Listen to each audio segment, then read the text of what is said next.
এরপরে প্রশ্ন থাকবে ছেলে বিগুরু বল লিখে পাঁচ ছেলে বিগুরু বল লিখে দিয়ে দিব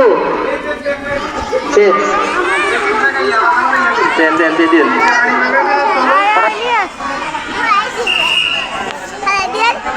হারাই দাও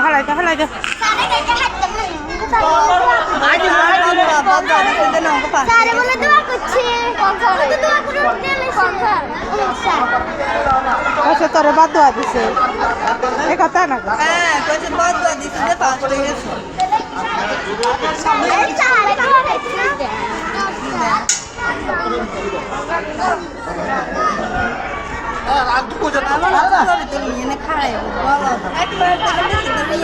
যারা যেমন কিছু তেমন সাজে অংশগ্রহণ করবে তারা নামগুলো আজকে দিয়ে যাবে হ্যাঁ এনে কে আইবে তাহলে আপনারা যারা রয়েছে অভিনয় দিবেন